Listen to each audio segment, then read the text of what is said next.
제5부 1. 슈르바츠카야 공작 부인은 앞으로 5주일밖에 남지 않은 재기일 전으로는 결혼식을 할 수 없다고 생각했다. 그것은 그때까지 지참품의 절반도 준비할 수 없었기 때문이었다.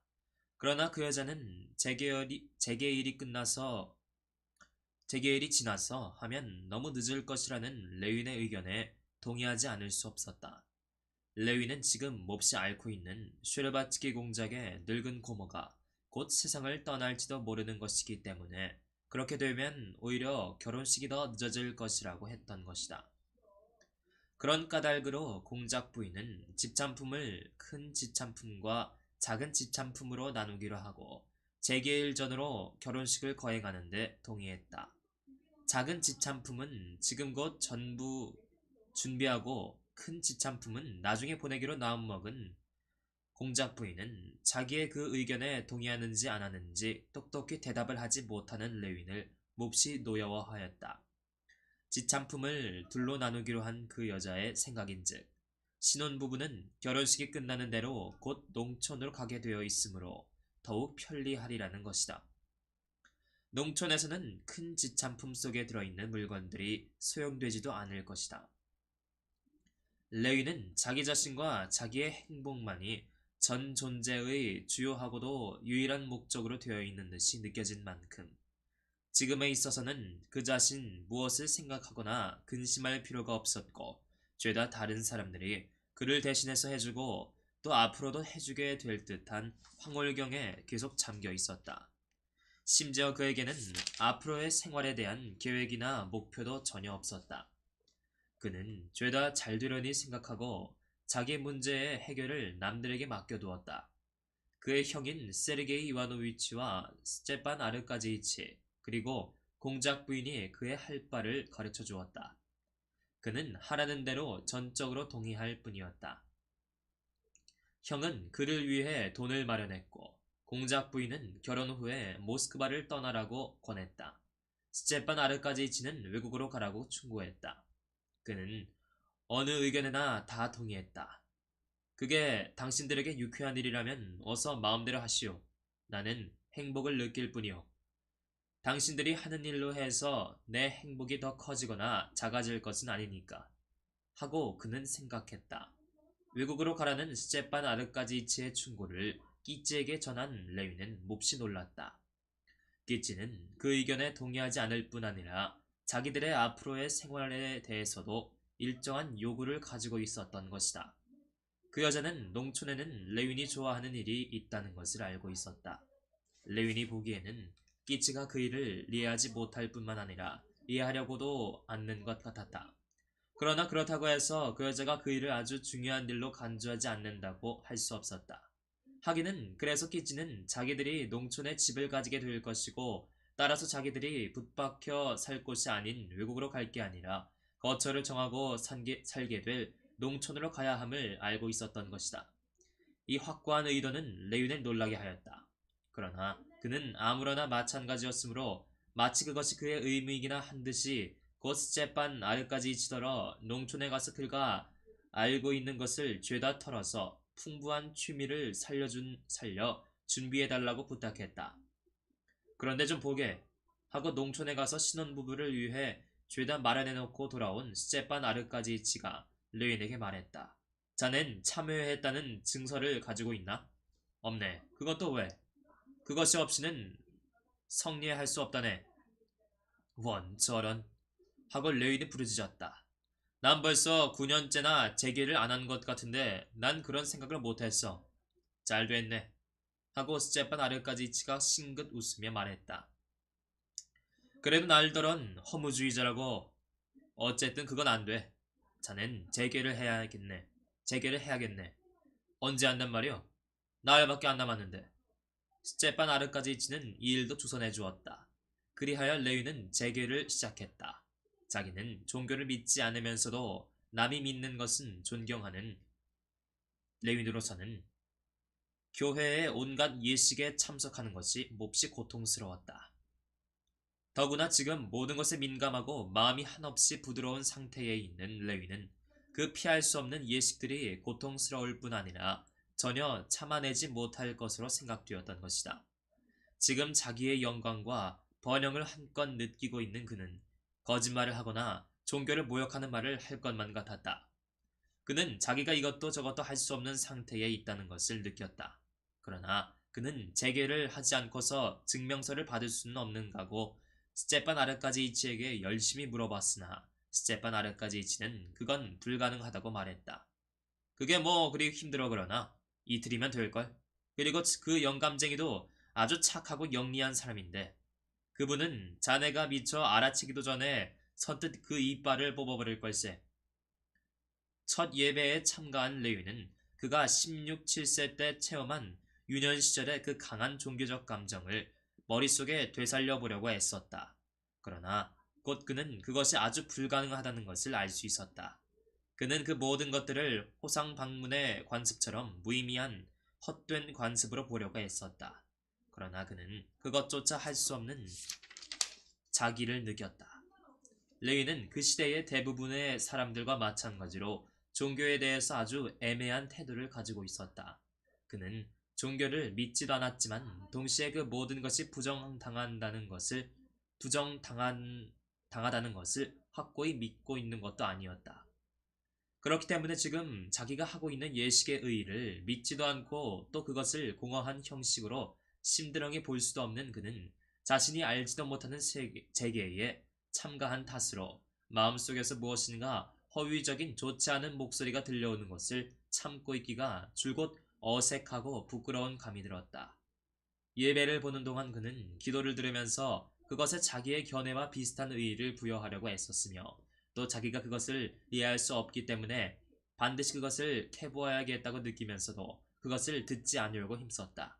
그는 다만 자기의 생각과 관찰과 그리고 교회에서 무료하게 서 있는 이 시각에 그의 머릿속에 아주 생생하게 떠도는 회상들에 잠겨 있는 것이었다.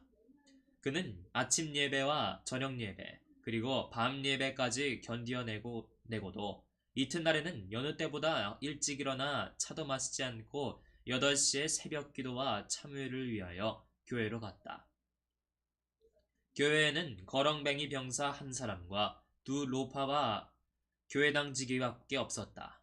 엷은 기다란 의복 속에 길쭉한 잔등이 두 쪽으로 앙상하게 두드러져 보이는 젊은 보제가 그를 맞이한 후 곧 벽가의 탁자 앞으로 가더니 기도를 올리기 시작했다.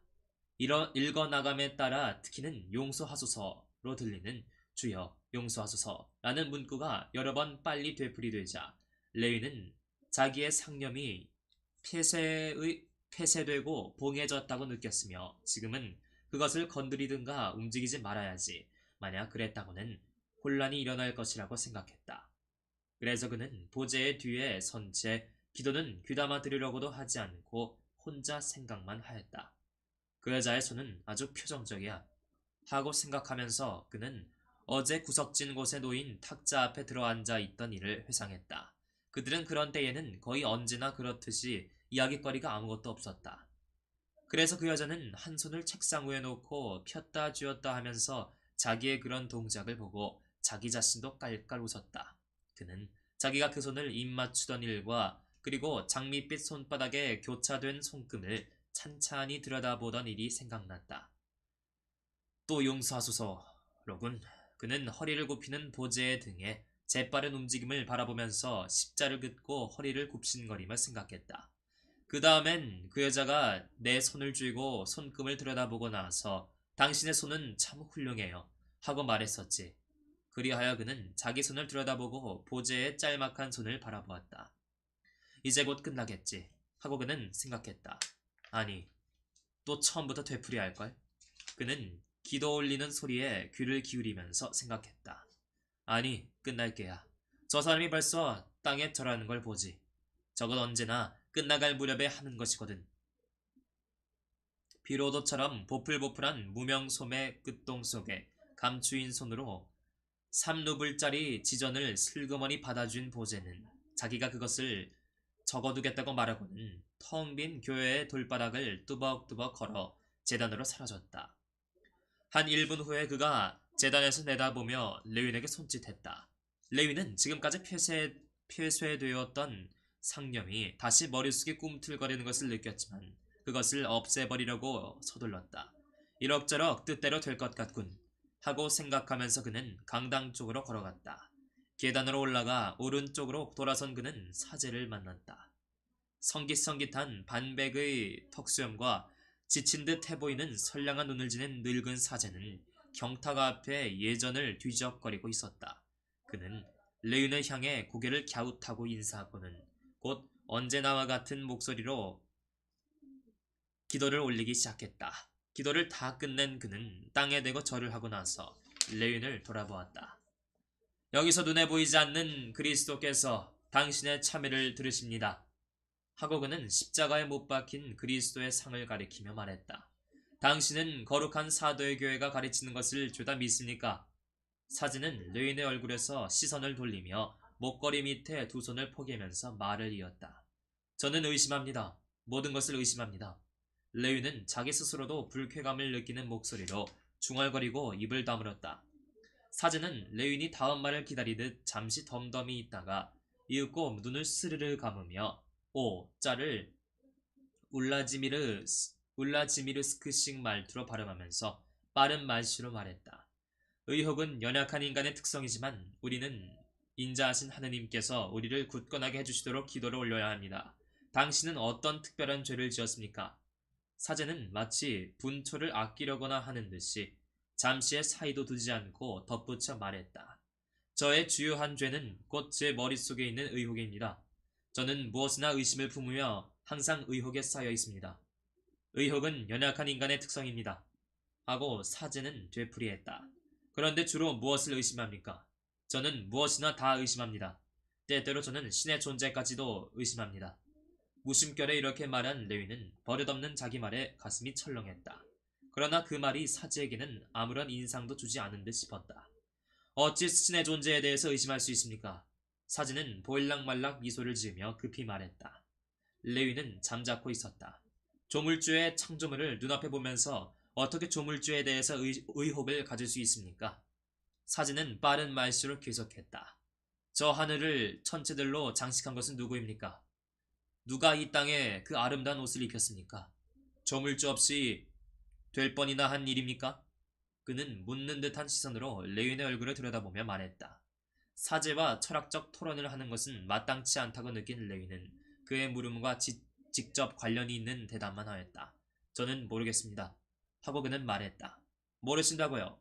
그럼 어째서 신이 만물을 창조했다는 사실을 의심합니까? 사제는 거의 유쾌한 듯이 물었다. 저는 아무것도 모릅니다. 레위는 자기 말이 어리석은 것이었으며 또 이런 형편에서 어리석지 않을 수 없다는 것을 느끼자 얼굴을 붉히면서 말했다. 하느님께 기도를 드리고 비십시오.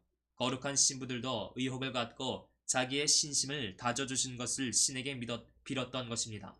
악마는 큰 힘을 가지고 있지만 우리들은 악마에게 져서는 안 됩니다. 하느님께 기도를 드리고 비십시오. 하느님께 기도를 드리십시오. 하고 그는 급히 되풀이했다.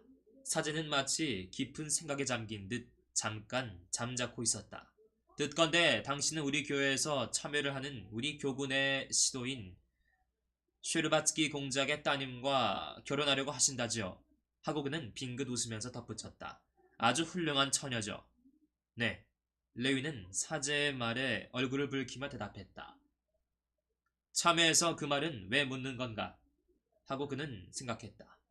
그러자 마치 그의 그런 생각에 답변이나 주듯이 사제가 말했다. 당신은 결혼을 하실 모양인데 그렇게 되면 아마 하느님께서 당신에게 자손을 점지해 주실 것입니다. 그렇지 않습니까? 그러니 만일 당신이 당신으로 하여금 신심을 잃게 한 악마의 유혹을 이겨내지 못한다면 자기 자녀들을 어떻게 교양하실 수 있겠습니까? 그는 온순하게 탓하듯 말했다. 만일 당신이 자기의 어린 것들을 사랑하신다면 당신은 선량한 아버지로서 다만 자식들의 부귀와 호화로운 생활과 영예만을 바라지 않을 겁니다. 반드시 당신은 자식들의 구원과 진리의 광명에 의한 정상적인 개발을 바라게 될 것입니다. 그렇지 않습니까? 만일 천진난만한 어린 것이 아버지, 이 세상에서 내 마음을 끄는 이 땅이라든가 물이라든가 태양, 꽃, 풀 한 것들은 죄다 누가 만들었나요? 하고 물으면 뭐하라고 답하겠습니까? 난 모른다. 라고 답하겠습니까? 당신은 하느님이 위대하시고 인자하시기 때문에 이 모든 것을 당신 앞에 열어주셨다는 것을 모르신대서는 안 됩니다. 또는 애들이 저승에서 난 어떻게 되나요? 하고 물을 때 당신이 아무것도 모르신다면 뭐하라고 말하시겠습니까? 어떻게 대답하시겠습니까? 그 애들을 이 세상과 악마의 매력에 내맡기겠습니까? 그건 좋지 않습니다. 하고 그는 고개를 옆으로 기웃하여 어질고 유순한 눈으로 레윈을 들여다보며 말을 멈추었다. 레윈은 아무 대답도 하지 않았다. 그것은 그가 사제와 논쟁하고 싶지 않아서가 아니라 아무도 그와 같은 말을 그에게 물어본 적이 없었기 때문이었다. 그리고 애들이 그런 것을 물어보게 될 그때까지는 아직 그 대답을 생각할 여유가 있는 것이 아닌가. 당신은 자기의 길을 선택하고 그것을 지탱해 나가야 할 그런 하고 사제는 말을 이었다. 생활의 시기에 들어서고 있습니다. 자애로운 하느님께서 당신에게 도움을 주시고 용서해 주시도록 기도를 드리십시오. 하고 그는 말끝을 맺었다. 우리 주 예수 그리스도께 없어 인간을 사랑하시는 지극한 은혜와 은총을 베푸시어 아들을 용서해 주시기 부여옵나이다. 용서를 비는 기도를 끝낸 사제는 레윈을 축복하고 돌려보냈다. 이날 집으로 돌아온 레위는 어색한 일이 끝난 데 대하여 또 자기가 거짓말을 안 하고 난 데 대하여 기쁨을 느꼈다. 뿐만 아니라 그의 머리에는 그 어질고 상냥한 사제의 영감이 한 이야기가 첫인상과는 달리 그리 어리석지 않다는 것과 그리고 여기에는 무엇인가 해명해야 할 일이 있다는 데 대한 어렴풋한 기억이 남았다. 물론 지금 해명할 게 아니라 하고 레위는 생각했다. 후에 기회가 있을 때 할 것이지만 지금 레위는 자기 마음속에 무엇인가 어렴풋하니 깨끗이 못한 것이 있으며 종교에 대한 태도에 있어서 자기가 다른 사람들에게서는 똑똑히 보고 싶어 하였던 또 그것으로 하여 자기 친구 슈이야 조스키를 나무랐던 바로 그러한 상태에 있다는 것을 그 어느 때보다도 강하게 느꼈다. 이날 저녁을 끼츠와 함께 돌린의 집에서 보내면서 레위는 유달리 명랑하였다.